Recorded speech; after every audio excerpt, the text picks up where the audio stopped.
All systems go. Clear for liftoff.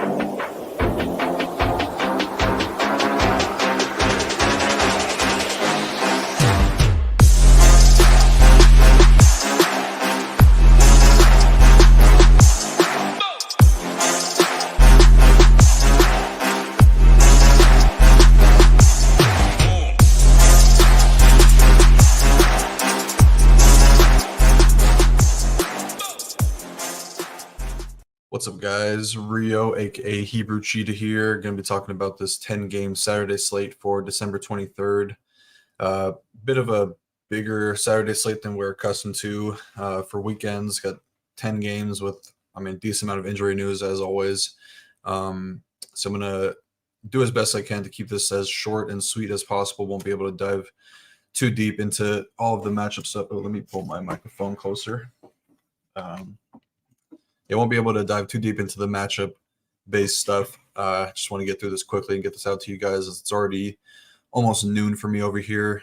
Me and Tidal had to record our quick hit for the Christmas Day slate, so a little bit behind the schedule today. But let's get right into it. We got the first game of the night, Orlando versus Indiana. 242 total with Indy favored by 2. We know how this game's going to play out. Indy's going to play super fast and should be pretty high scoring. Pacers are a top 2 pace team, bottom 3 defense. Terrible rim defense as always, but a top 3-point defense, where the Magic are a little bit slower, 15th in pace, top 6 defense, top half of the league in both rim and 3-point defense. So on the Magic side, Paolo Banchero in a great spot here, should be able to get everything that he wants around the rim, with the Pacers being as bad as they are versus opposing rim scorers. So I like Paolo a lot here at 8.1K, really good matchup, projecting really well right now. Franz Wagner right behind him, 7,800. A little bit less interest in him, but he does really good against matchups like this one. So don't think that he's a bad play at all. Only small forward eligible.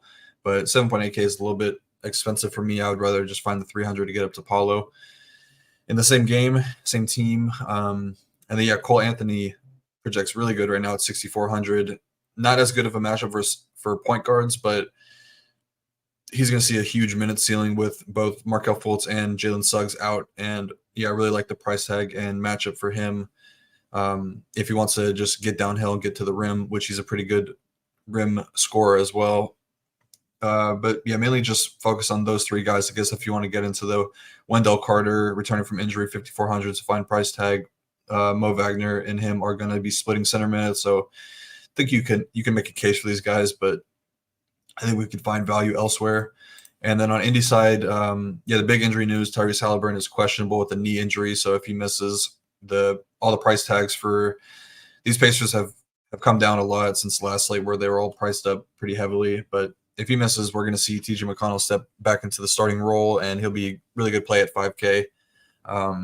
Just solid fantasy point per minute producer. But if Hallie is in, I think he's the only one I have interest in right now. But even him, I don't have a ton of interest in at 10.6K. Just he's not playing as good as he normally was earlier in the year. So I'm going to wait for that price tag to come down a little bit, or wait until I see some more out of him. Let's move over to Denver versus Charlotte. 226 over under. Denver favored by 8. Charlotte is dead last in defense on the year, and the Nuggets are 11th overall. So this would be a pretty big mismatch for the Charlotte guys. This could be a pretty big blowout. On the Denver side, Jokic in a smash spot here against the weak center defenders on the Hornets. Back-to-back games now for Jokic with 64-plus DraftKings points. Looks like he's back to normal after a few games where he was struggling. I think he's one of the top spends on the slate. Obviously, it's not a hot take. 11.3K is a really, really solid price tag for him, with I think a lot of room for upside. So definitely like Jokic. A little bit less interest in the Jamal Murray, Michael Porter Jr., Aaron Gordon. I think if I had to choose one of those guys that I like the most, I think the matchup is probably the best for Aaron Gordon. Charlotte is dead last in DVP versus power forwards. We know that their rim protection has gone way down since losing Mark Williams, so I think that he kind of correlates pretty nicely with Nikola Jokic. So I think that he's definitely a fine play at 6,100 power forward eligibility for Aaron Gordon. And on the Charlotte side, nothing really popping as a good value right now. I think you can definitely make a case for Terry Rozier just having one of the best offensive ball handling roles in the league since LaMelo Ball has gone down, but this is a much tougher matchup versus Kentavious Caldwell-Pope and some of the other on-ball defenders that the Denver Nuggets will throw at him. He's probably the only guy I'm looking at on the Charlotte side of things. But yeah, basically just going to be Jokic or bust for me. I am seeing some ownership on Cody Martin, who looks like he could be making his return here. He's mid-priced. I don't expect him to get huge minutes, but the Hornets are pretty thin right now. So maybe he gets 15, 16-ish minutes. We have him projected for only 11 right now, so that sounds about right. But I don't think I can go there right now, even if he's in mid-price. I want to wait to see. He is a solid real-life NBA player, but don't think he's going to be needed on this slate. Next game, got the Houston Rockets taking on New Orleans Pelicans with the – I don't have an over-under for this game, but Pelicans are favored in this one.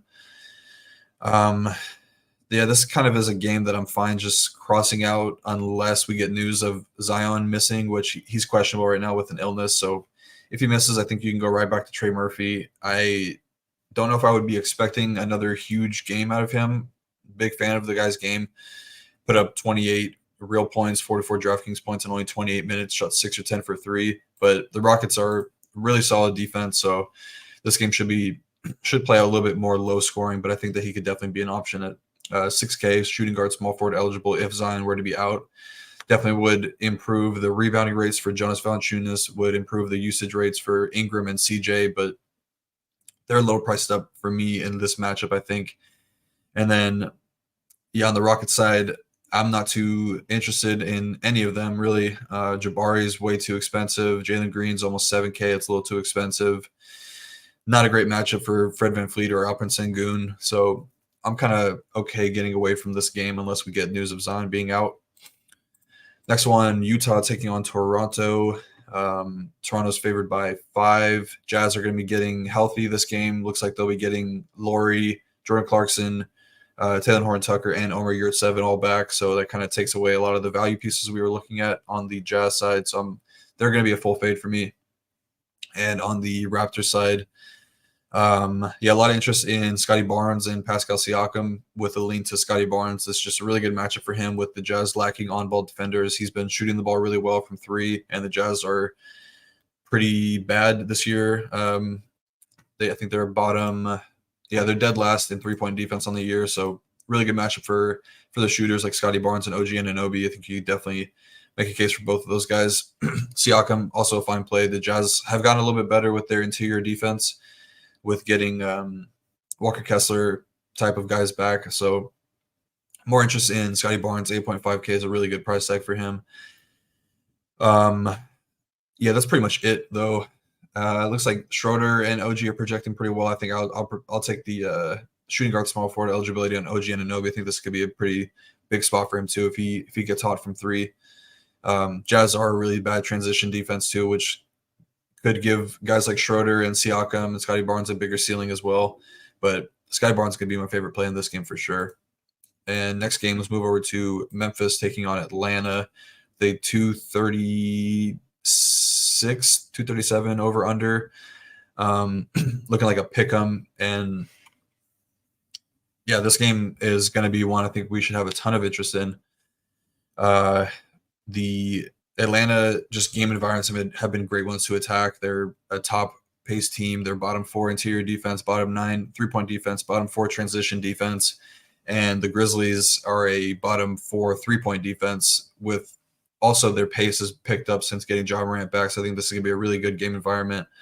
Would be even better too if DeJounte Murray is ruled out. I think that would, it's going to give higher usage and just ceiling game from for Trae Young should boost up Bogdanovich probably to the starting lineup, and he'll see a way, way bigger minute ceiling. He's already been playing a ton of minutes lately with this team missing some guys, but I think he would have a chance to get up to 40 minutes in this game if DeJounte Murray were to be ruled out. They would just have really no ball handlers besides Trae Young and Bogdan. Maybe Patty Mills would sneak in there for a few minutes, but I think it's most likely they'll just give those minutes to Bogdan and let him get the start. We have DeJounte's out too. I think that makes John Morant a much better play too. DeJounte is one of the better on-ball defenders in the league. Kind of somebody that I try to get away from the opposing guard, whoever he's going to be guarding. Just he's a really, really lengthy on-ball defender. Kind of gives teams some fits just with his size and athleticism. If he's out, John Morant's going to have a really good matchup against a really weak defender. I doubt they would put Trae Young on him, probably Bogdan, or maybe a Sadiq Bey would slide over to him, or Wes Matthews if he's in the starting lineup. But his ceiling would be huge if DeJounte were to be out. And if you don't want to go to John Morant, $1,400 savings to get down to Desmond Bane, who showed a bit of a ceiling last game, got up to 52 DraftKings points. Just his ceiling takes a big hit when sharing the floor with Ja. So I don't love it at 8.3K. I would rather just find the money, get up to Ja, but I would not fault anybody for going there.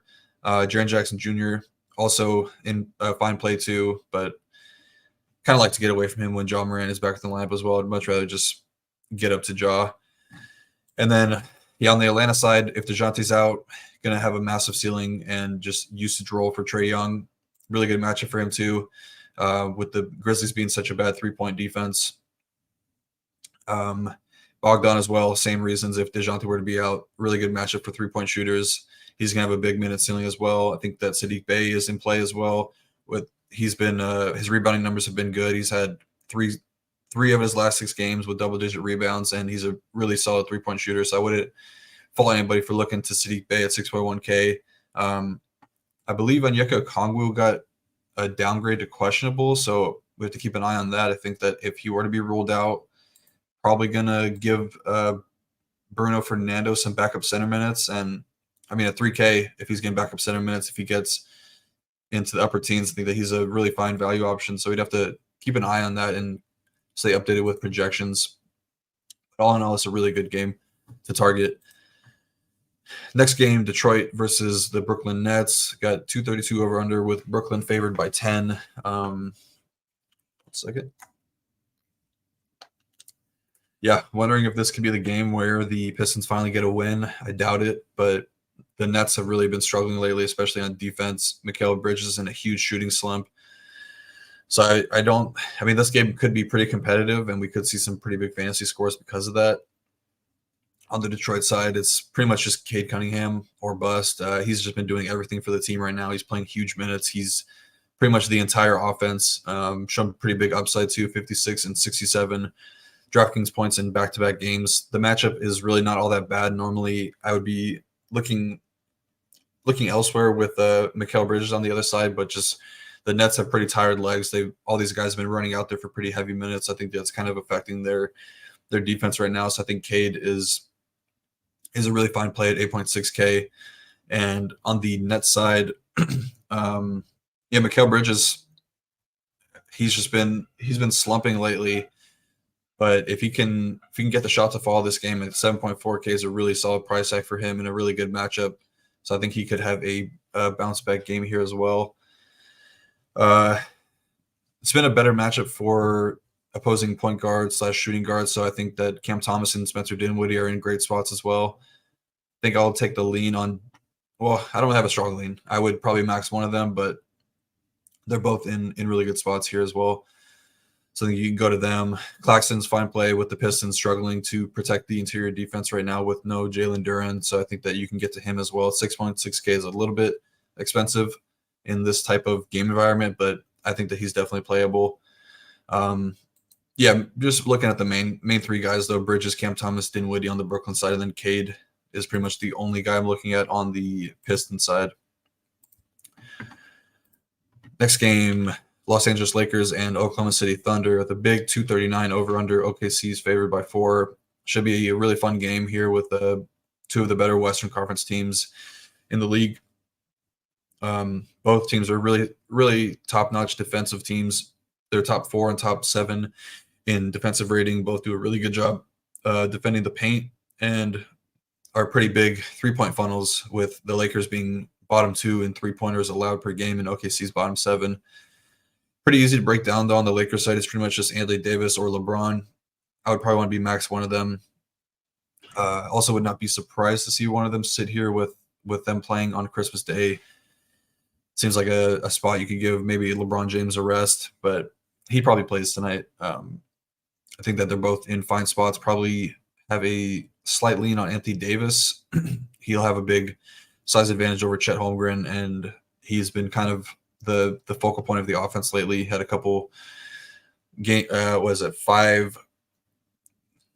five games out of his last 6 with at least 31 points scoring. So I think he would be the preferred option, but would not mind LeBron either. And then on the OKC side, yeah, Shea is projecting really well right now, but I think I'll take an underweight stance on him. Just he's a little bit too scoring dependent for me. Just doesn't add a ton of the peripheral stats. I know he can pop off for some big rebounding games. His assist numbers have been pretty solid, but it's just you need double digit from one of those categories if he's not scoring 40 plus points, which he definitely could in this matchup. Good. I always like to attack the Lakers with guards, but a little bit better of a matchup for 3-point shooters, which Shea doesn't really take a ton of them. So I would just prefer to get the Ja or Trae Young at cheaper price tags. And yeah, Chet Holmgren, fine play as well. He's shown pretty big upside with his shot blocking. Has a tougher matchup with Anthony Davis on the other side. Obviously, that brings a ton of foul risk, but he's been able to hold his own against some teams. Held his own against Jokic and Domantas Sabonis, who are two pretty big physical centers. So I think he's fine. Jalen Williams, I like as a mid-tier option, 6.4K, small forward, power forward eligible. Should see really heavy minutes here with his defense going to be needed versus LeBron. I think he could get close to 36 to 40 minutes, and if that's the case, he would be a really good play. Put up 40.3 DraftKings points in the one time these teams met earlier in the year, so he's definitely got that upside. I don't think Lou Dort is the craziest play at 4.9K. Really good matchup for 3-point shooters, and he's just going to be standing out there launching some threes, 6 to 8 a game around there. If he can knock down 3 to 4, I think he has a good chance to hit value with some steals and some rebounds as well. Yeah, don't love this game though. As high as the total is, just everybody seems pretty priced up. But yeah, let's move over to Cleveland versus Chicago. This is one of the grossest game environments on the slate. 216 over under. Chicago favored by 5. Cavs are going to be thin again here, so they'll be a source of value.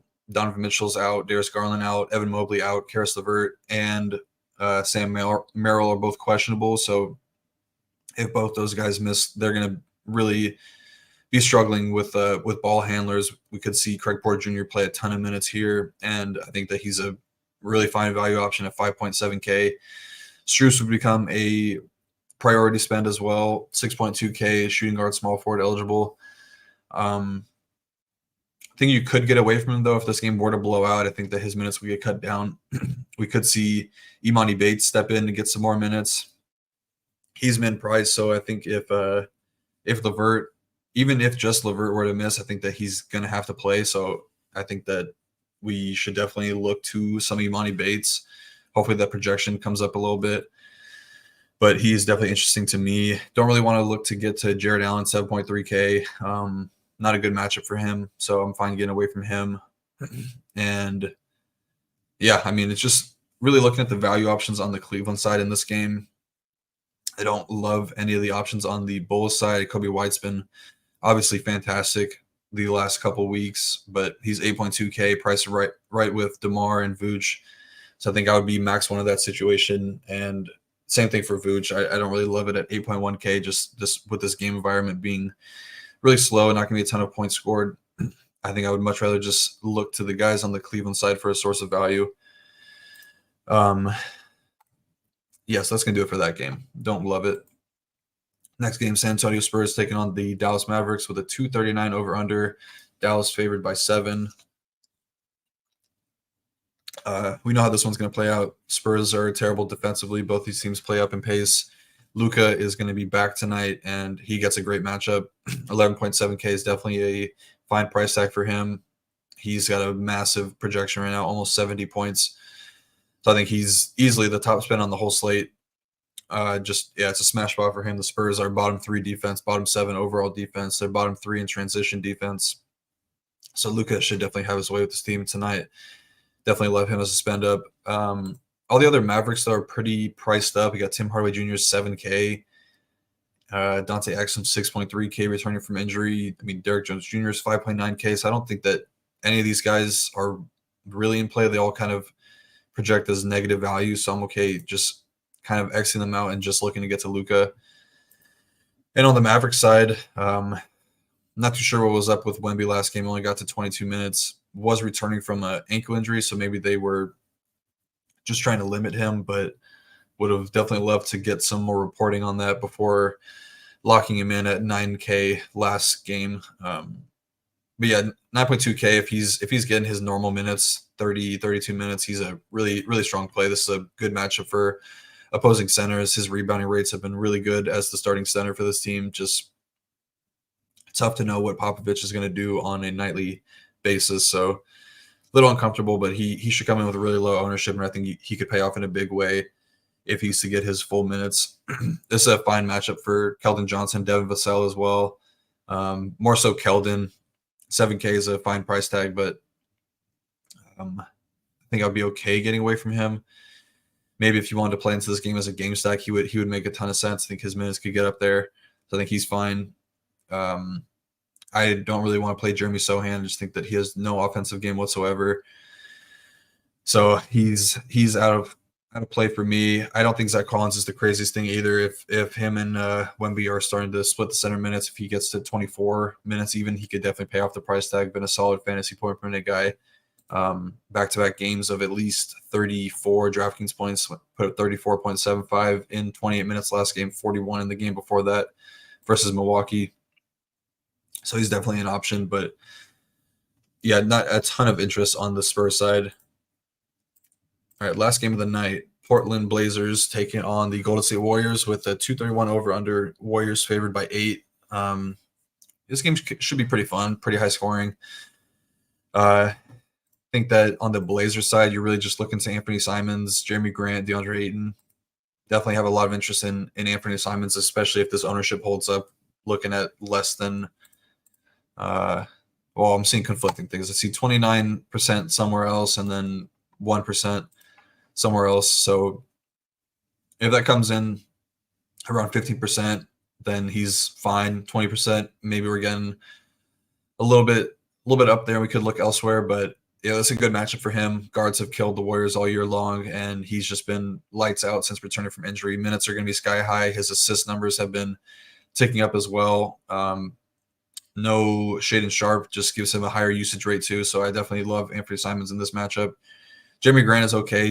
He's purely just a minutes play. If he gets up to his normal 38 to 40 minutes, then he could definitely pay off. But he just doesn't add much outside of scoring. I mean, the assist numbers are down. His rebounding numbers are way down. So I think you can get away from him. I think DeAndre Ayton is a fine play here. Back-to-back games, just been cleaning the glass, 15 and 16 rebounds, big minutes, and Warriors are struggling against opposing centers this year. Maybe they get a little bit better with the Trace Jackson Davis emergence, but I think Ayton's a really solid play at 6.9K. I like him a ton, but I think I have the most interest in Anthony Simons, and ownership should definitely follow. Steph at 9.6K, I think you can get away from the Blazers are pretty solid three-point defense. So that would get me off of Steph, get me off of Clay. Chris Paul and Pods are kind of getting up there in price right now. Kuminga is above 6K, which you don't love. Maybe if Wiggins were to be rolled out, then we could look at Kuminga. But I think that mainly I just have a lot of interest in Trace Jackson Davis. 3 straight games with 33-plus DK points. He looks to be leapfrogging Kevon Looney or at least competing with him for the starting center spot. I mean, he's just been on a roll lately, and Looney's minutes have been coming way, way down. Even with him starting, he only got 11, 14, and 15 minutes in the last 3 games. So I think that the Warriors are going to just ride the hot hand and continue to develop Trace Jackson Davis. I think that he's a strong play at 5K. But yeah, that's going to do it for this slate. I try to keep it pretty short and simple, looking at 25 minutes here. Recording this on Saturday, so happy Christmas. Merry Christmas to everybody. If you are celebrating, have a good weekend of a lot of sports. Have a good weekend with your loved ones and your family, and I'll catch you guys on Tuesday for the live show with me and Title. See you later, guys.